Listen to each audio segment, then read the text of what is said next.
Bye!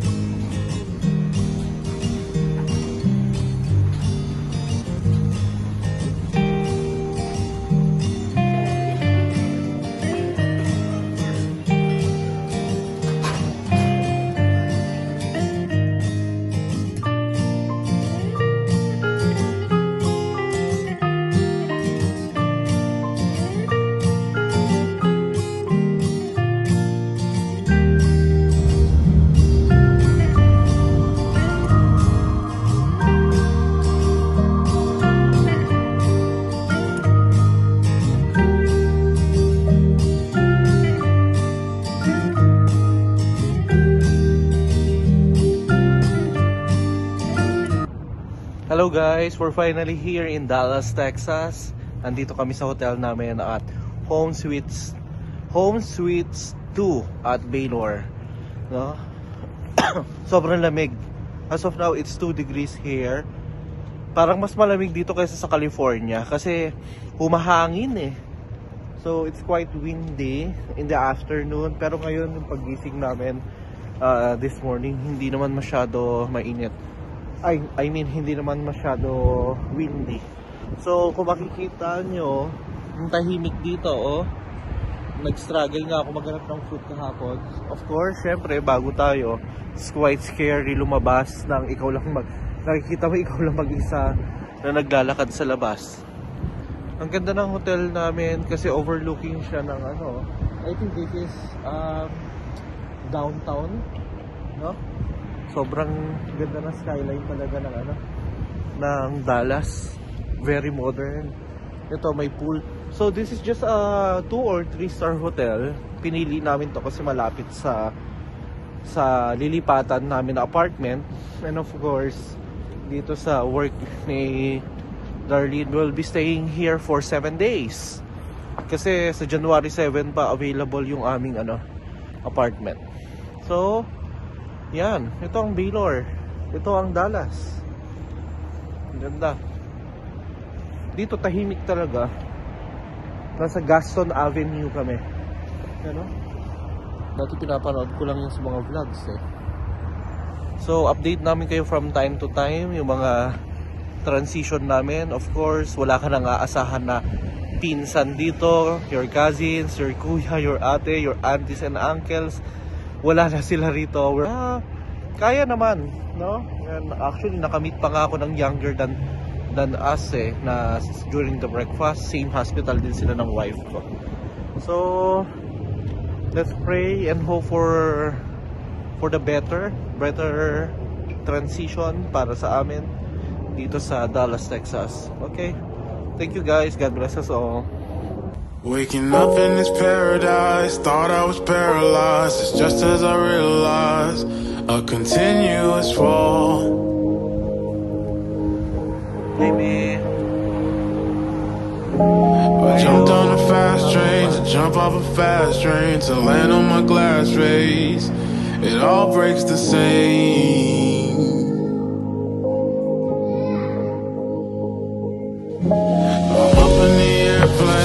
Looking for airplanes, destined to make a change.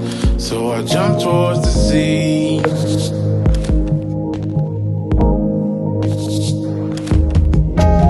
Yachts in the ocean, like God is the potion. It's all just emotion. Do you see what I see?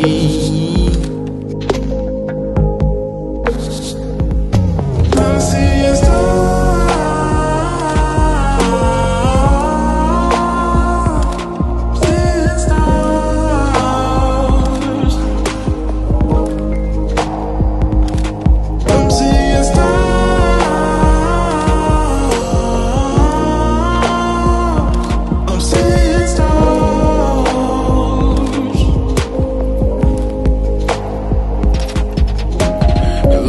Fast cars passing with light bars, we call them track stars, but the bridge stays the same.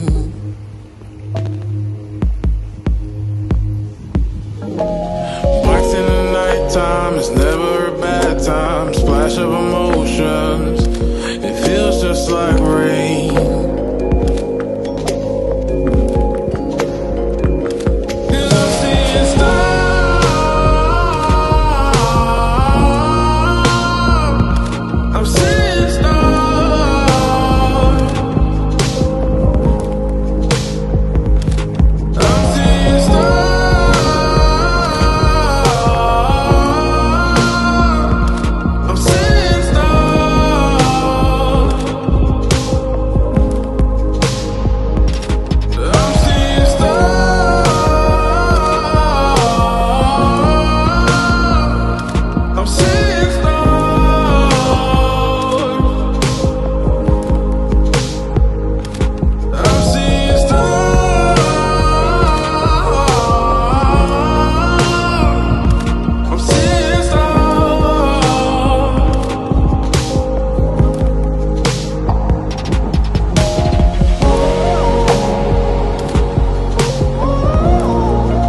guys, good morning.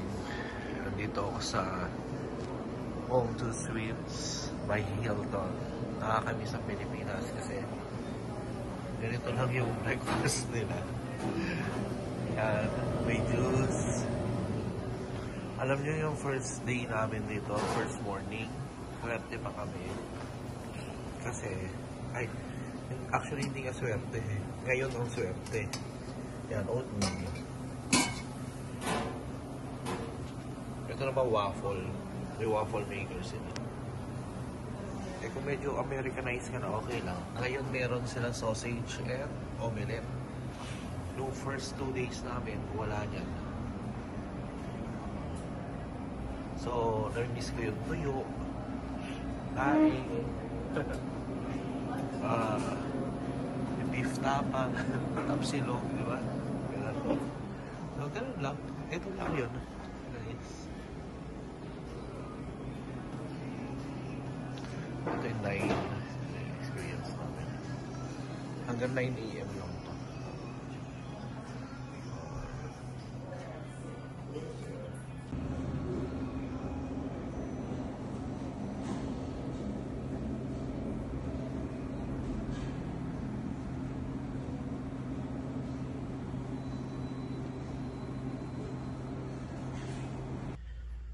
Hi guys, I'm heading to the pool. Okay. At sa veranda nila. And sa gym. You need your access card. Okay.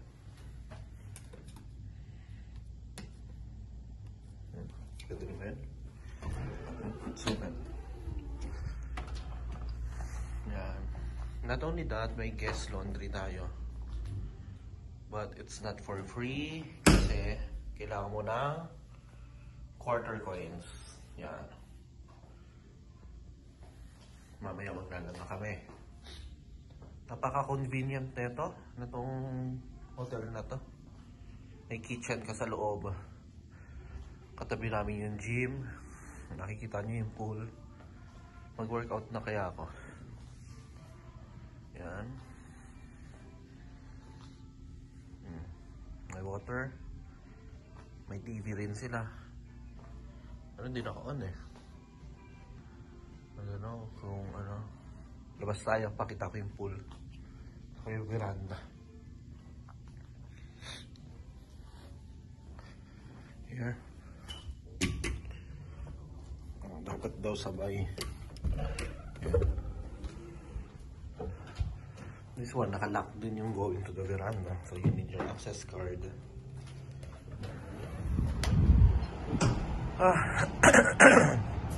Hindi masyado malamig ngayon. Okay lang. Oh, yan yung view namin, oh. Hindi na masyado malamig. Yun yung hospital ng wife ko, the Baylor Scott and White.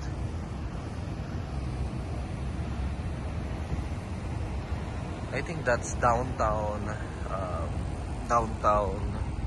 Dallas. Nasa side skirt kami ng downtown eh, pero this one is also considered as downtown. Kaya more on residential apartments yung mga nandito. Yung pool nila, alam ko hindi siya heated. Kung heated pool to, it would be perfect, no? Ganda.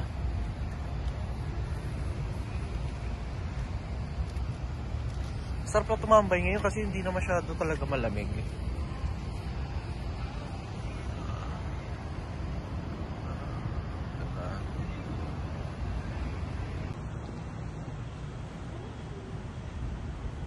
Look, Kuya Darren and Ate Daphne, there's a squirrel in our apartment.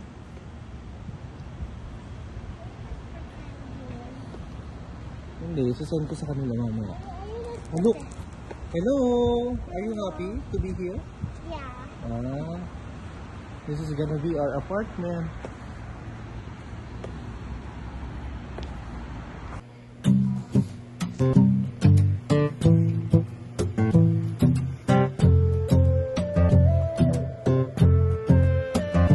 Conversation and my life feels so vacant Without you, I'm just moving in between the sad reality. No, I'm patient, but I've been out here waiting for someone else to fill the void in me.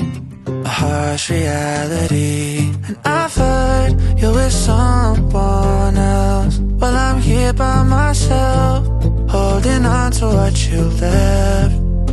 Was it all in my head when you said you love me? 'Cause no one can love me better than you did, and I'm still not over it. Did you forget I put you before me?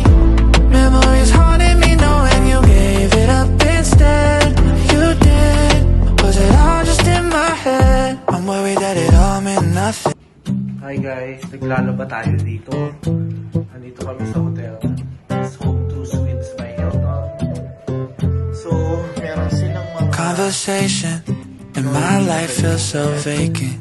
Without you, I'm just moving in between the sad reality. No, I'm patient, but I've been out here waiting for someone else to fill the void in me. A harsh reality. I've heard you're with someone else. Well, I'm here by myself, holding on to what you left. Was it all in my head when you said you love me? 'Cause no one can love me better than you did, and I'm still not over it. Did you forget I put you before me? Memories haunting me knowing you gave it up instead. You did. Was it all just in my head? I'm worried that it all meant nothing. yan, and open natin tong Whirlpool na dryer nila. So, gone are the days sa Pilipinas na nagsasampay tayo. Pero sa Filipino, alam mo yon, gusto mo kapag yan, kukunin natin isa-isa. Actually, not isa-isa yung kaya natin. Alam mo yung mga magulang natin, especially my mom, mother ko, no? Shout out kay mama. Ayaw niyang wina-washing machine yung mga mamahalin naming damit. Not actually mamahalin. What I mean is, yung mga panglakad, panglabas, ayaw niya yun. Kasi, mabilis masira, di ba? So, hand wash na dapat. But here sa US, parang, yan. Here sa US, lahat, hindi ka naman makakapagsampay. I don't know kung iba mga kababayan natin, nagsasampay pa rin. Kung meron silang bahay. Pero yung mga napuntahan naming bahay, like yung sa brother-in-law ko, talagang washer and dryer na yung ginagamit nila. Hindi na sila, ang laki-laki ng backyard nila, pero hindi sila nagsasampay. Kasi dito guys, ang mga clothes dito, kahit branded pa yan, Nike, Lacoste, name it, no? There are a lot of outlet store. So, sobrang mura.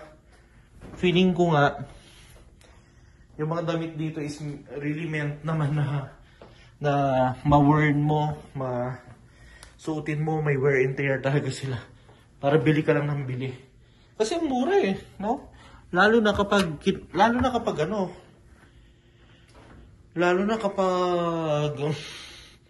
kung kumikita ka ng dollar, yung peso sa'yo, I mean yung presyo sa'yo ng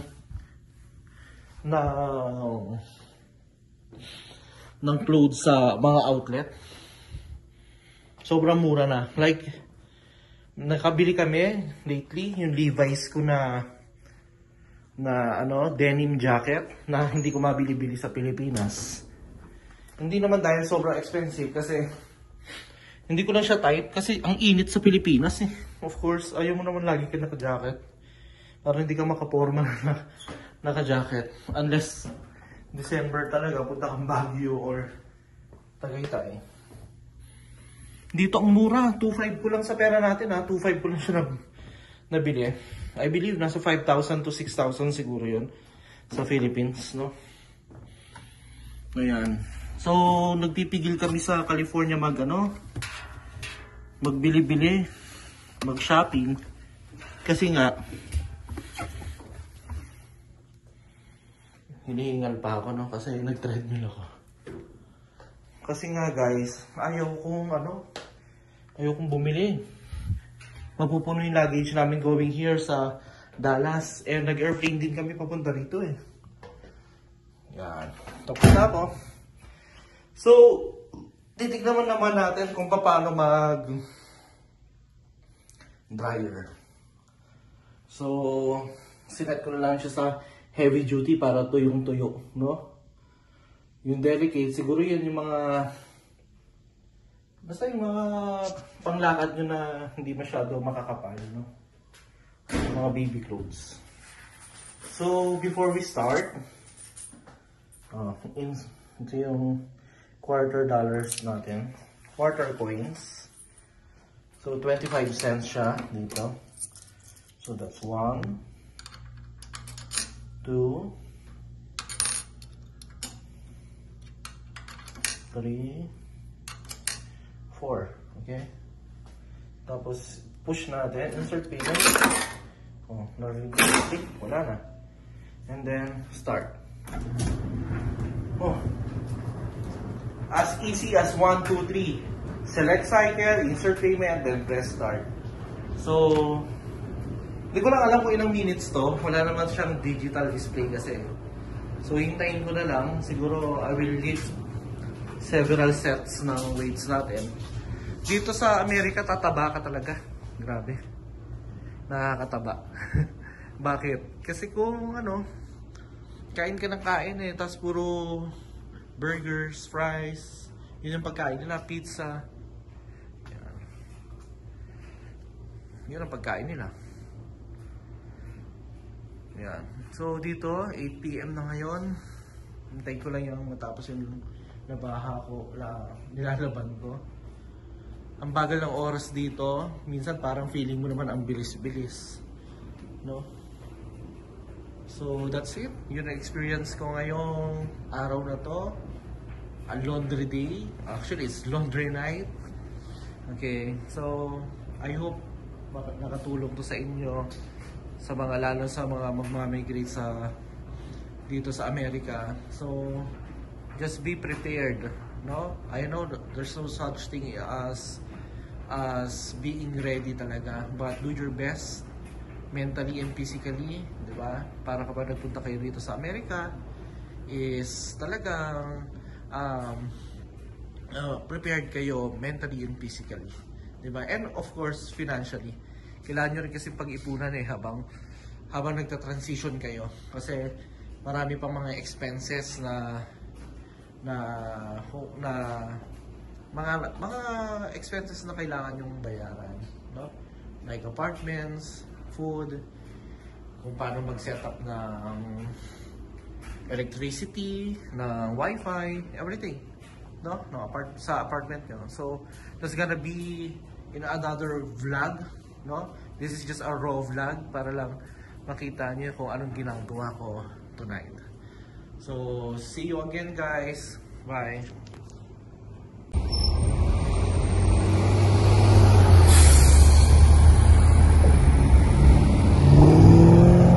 Going to grocery store. Still ang lamig pa rin dito sa labas. It's 10 minutes away from our hotel. Pero napapansin nyo, walang tao. Walang naglalakad. Ako lang. Lahat ng tao yata rito nakakotse. So, malapit na yung pupuntahan ko na grocery. Relatively, it's safe. Pero, minsan diba, kapag mas walang tao, mas medyo scary. You know? Pero ang ganda ng place dito. Yan ganda So yan, malapit na ako sa grocery store. May Starbucks dyan puntahan natin muna. Okay? So this is the Tom Thumb Express. Ayun yung grocery store nila. Yan, dito tayo pupunta. It's a nice place. Kita na ako ng mga tao. Ah, ito pala yung Marquis at Texas. Kinonsider din namin dito mag-apartment. Finally, may Starbucks, guys. Nakita na rin naman na Starbucks. Magkakape muna tayo. While waiting. Ayan. Or, ito yung Marquis, oh. Ganda. Parang mas may commercial lot dito. Kasi doon ang ano. Wait.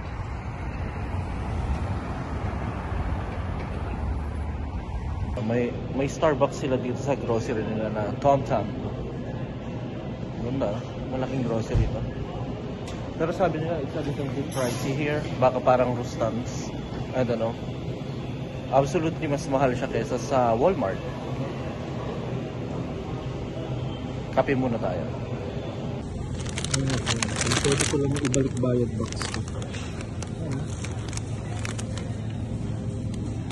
$140. Sobrang laki.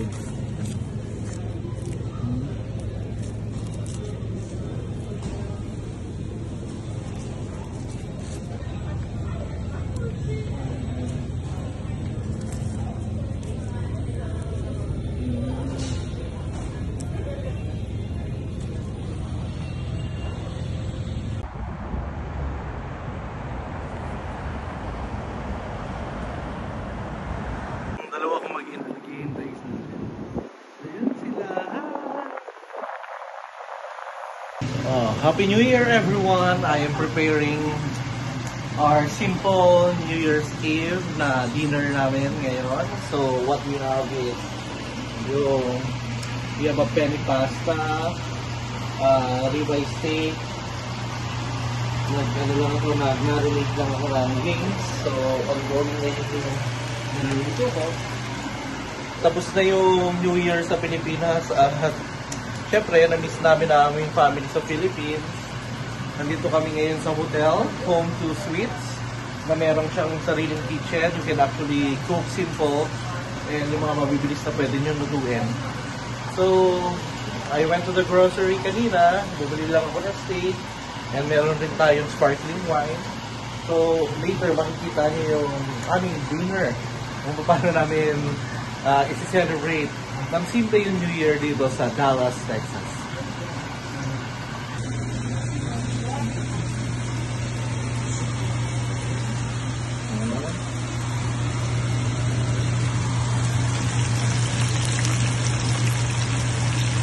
Happy New Year! And I want you to know, the first day of the new year, tune in to CNN. You'll see something absolutely wonderful. It's called Don't Make Me Over. It's no documentary. We're living inside a city here in Phoenix. And we all so, Happy New Year everyone! Oh, wala tayong pang ano. So, maghanap tayo ng Happy New Year everyone! Happy New Year! Yay! How are you? Here's our... Okay, let's have some sparkling wine. You were the first one you were talking about it. I really like this. Well, yeah, I mean, you didn't mean anything. Woo! Meron kaming steak, chicken, pasta. Oh, mommy, cheers! Cheers! Happy New Year! I think one of the reasons I started doing New Year's Eve is because I was like, it was kind of Countdown na ng I always felt sort sa of New York. sad and Yan. not Live countdown. Pero kakain na kami kasi gutom na kami. Avoid it. Okay? Turn into something fun. How are you guys? Are you enjoying our first New Year here in Dallas, Texas? Watching tonight, who are not. Yum, yum. Do you like the chicken, Olivia? Or they've lost somebody, or they've lost a job, or worried about whether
namin tulog.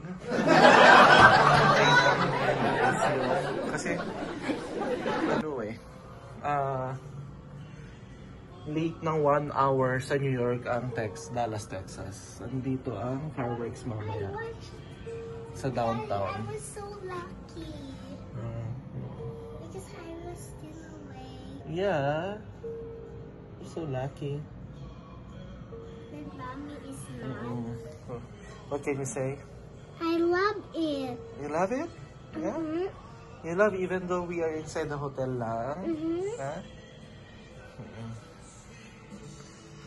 Yun. New York! New York! New York! Happy New Year!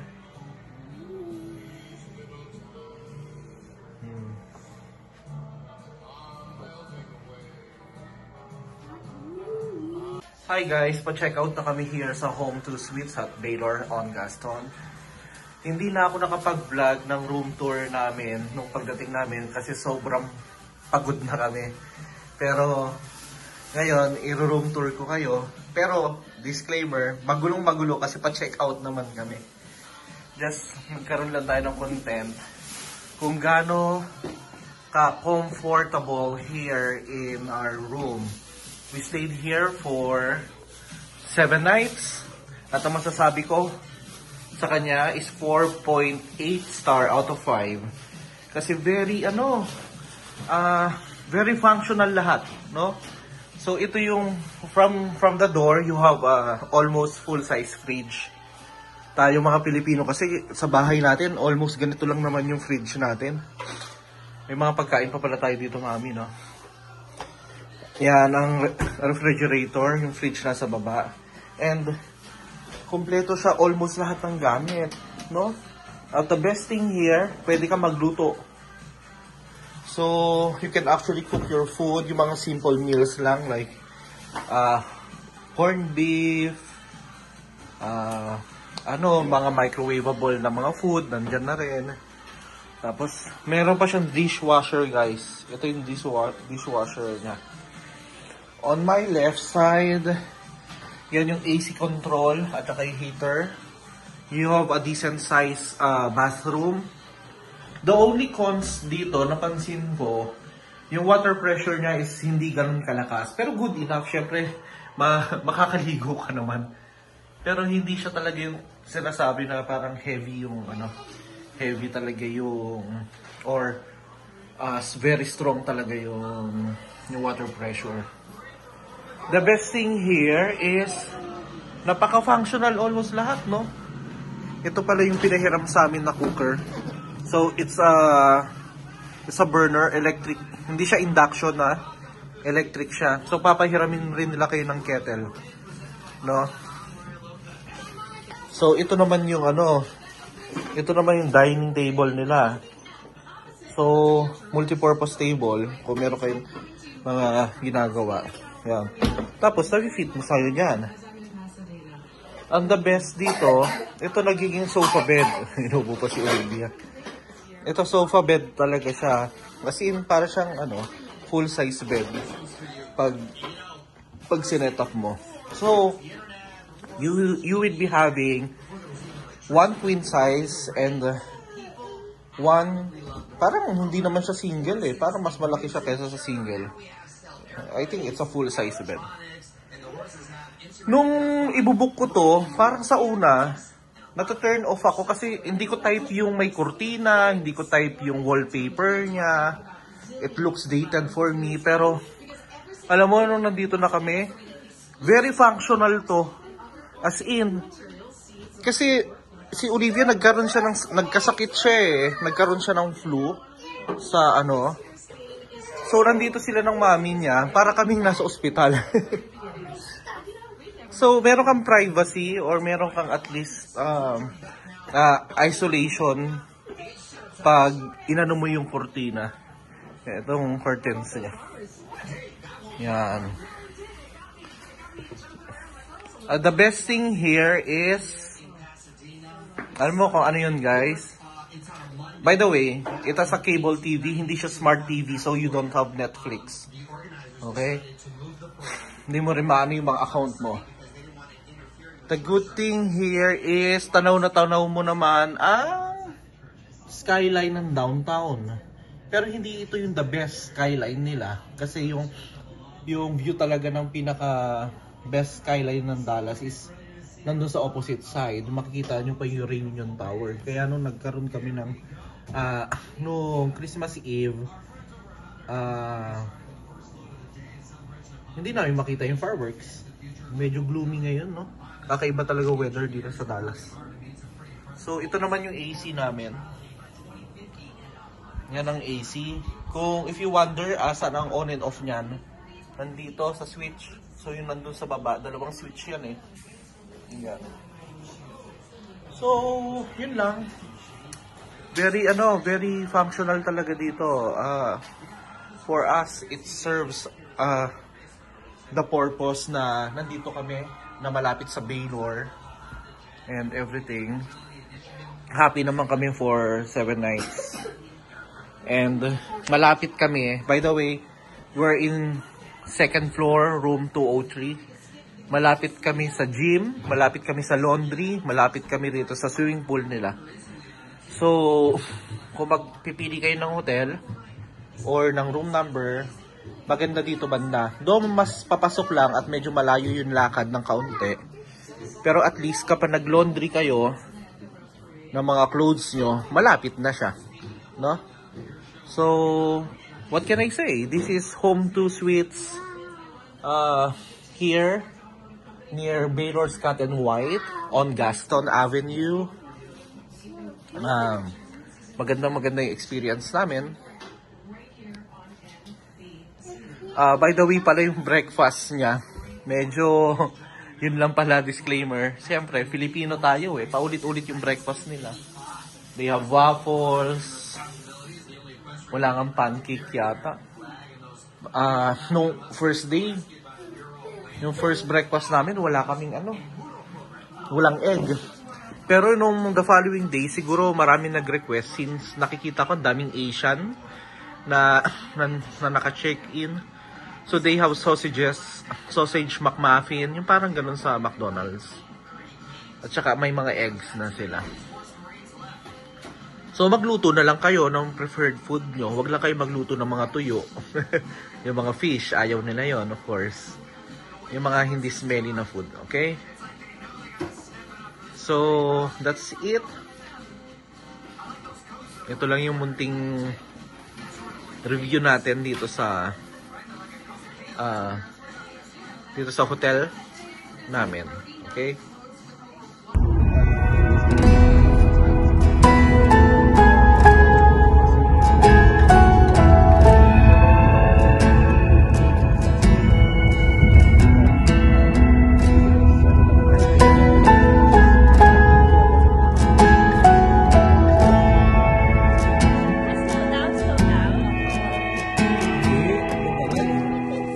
Woke up today, felt more of the same.